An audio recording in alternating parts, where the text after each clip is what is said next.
Hello everyone, I am Tacet, and today I'm going to be briefly going over the Bounty Hunter for the week, but before I do, just as a reminder, I will not be streaming today, Saturday, or Sunday, as I am going to be going on a trip.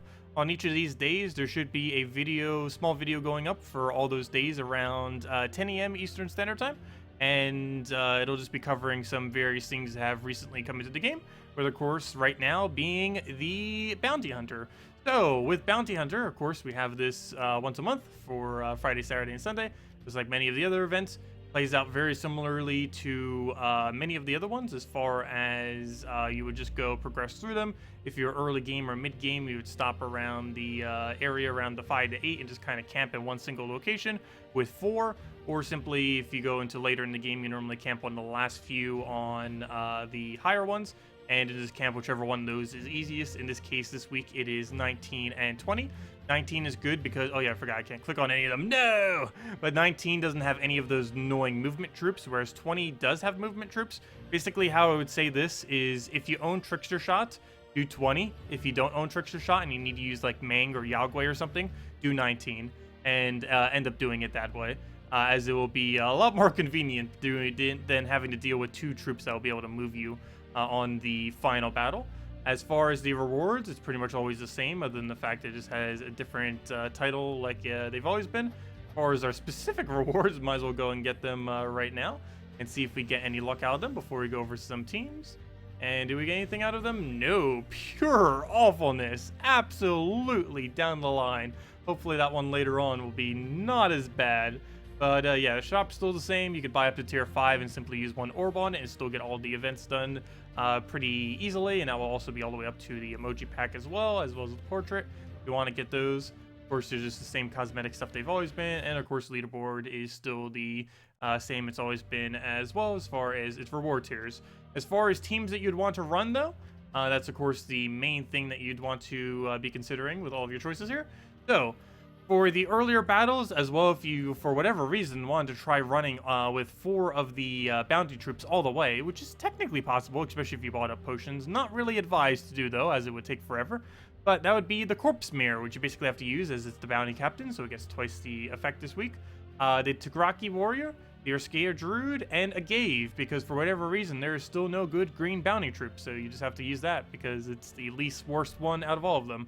As far as the troop, of course, for bounty this week, we do have this thing, which is not too bad. It might be used in some future ones. However, given that parrot is an option, probably not. But it destroys a row, which is good. It has some board control. It has some mana accumulation. It gets a steal life. That is steal, so it gets to do true damage while simultaneously gaining that much life. So this is boost ratio per every single skull you hit.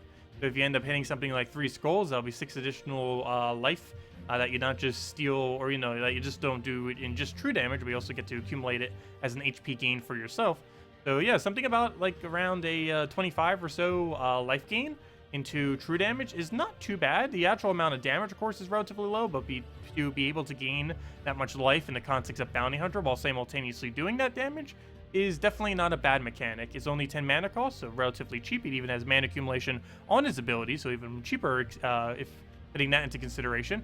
And even cheaper still, given that it has a Warder Link, which will not only be useful in the future if we ever need that for various synergies, but it will also be good just for feeding itself, because you don't even need to give it a +1. It has a +1 attached to it. And given that it has a 10 mana cost, you normally want a +1 at least one of its colors, so that you can 2-turn it. And it already has that attached to it, so you don't even need to switch your banner at all. So you could put the whole banner into Tagraki. Of course, Tagraki is probably one of the most noteworthy bounty troops, especially if you're doing solo bounty hunter, as he has just an insanely good boost ratio. He has a 3-to-1 boost ratio based on their armor, and if you have another thing that's simply doing stuff to their HP rather than their armor, that is insanely good synergy. And as I mentioned, there's no good green, so we kind of just have to use a Gave or something here. And your Urskia Druid is mainly used for the entangle, more so than anything. It's basically to make sure that you don't die by simply entangling the enemies out to make sure they don't do that much skull damage to you. And on top of his HP gain, you should be able to keep your first slot alive more often than not. I only ended up doing this to about floor or to room, whatever you want to call it, battle 12.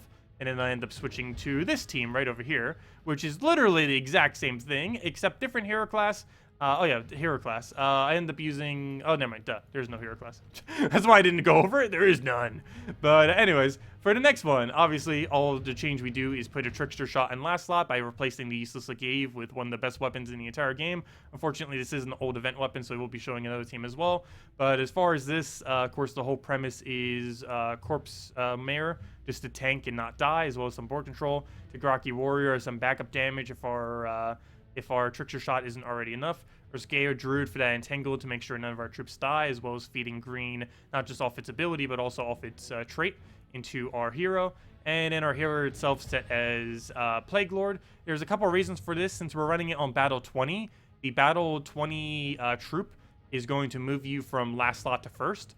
So this will bring you to first slot, which you can simply use the barrier off a Titan to make sure you don't die by constantly having that. I'd also end up gaining a lot more benefit from constantly taking greens, which this team synergizes with quite a bit, and by getting diseases onto the enemy team. And just has the normal stun that you would always have on that tree, a bunch more diseases if you need it, half mana start, and a bunch of immunities to make sure it can keep keeping that. And is this overall going to be really tanky while also simultaneously doing a lot of damage off the constant magic accumulation off a Trickster Shot until you just eventually completely win off of it, and combined with Trickraki's true damage, as well as everything's true damage. Every single thing is true damage except for Escape Druid, which just simply feeds a true damage related weapon. And other than that, of course, if you don't have that, you're going to most likely want to run Mang. Do keep in mind, you're going to most likely want to do Battle 19, not 20, if you do go the Mang method, because Battle 19 does not have any movement troops, whereas Battle 20 has 2 of them, so that would be very annoying to have to deal with a Mang, as well as many other options might struggle with it, unless you just want to put like one really big mythic there, like maybe a Ward Breaker or something, and try testing that out. But overall, I'd say the cheapest option is to go with something like a Mang Titan and simply do the 19th battle. Mang, of course, with Titan, you simply just get your barrier, simply keep getting Brownstorm and a barrier. Has Enrage that you can put on this instead of the explosion, so that you can hit through traits, as well as just doing more damage if you didn't already have enough attack. And still has all the immunities like mentioned. Corpse Mare is mainly listed here as a backup tank in case Mang somehow goes. Man at Arms is to make sure that your hero does not die. You'd even put that in front of the Corpse Mare if you really wanted to, as it would be a good buff to constantly keep giving barrier to your hero in order to make sure it doesn't die. Of course, you can simply do that off of taking Browns, but sometimes you might not have the method to do so.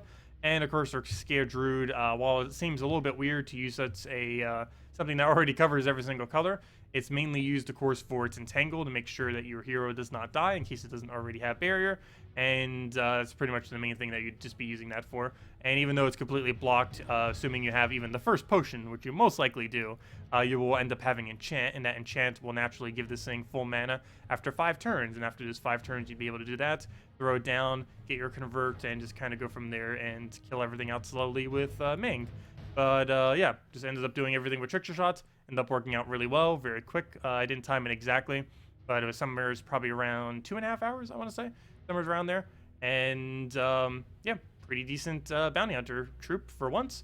Not the absolute best, but at least in the whole true meta kind of synergy that's kind of going on since Tagraki's so good, it kind of works within that context. Overall, not too bad. If you have any other questions about Bounty Hunter, feel free to leave it in the comment section below. Hope you all have a wonderful rest of your weekend, and I will be back on Monday with our normal schedule. Goodbye, everyone!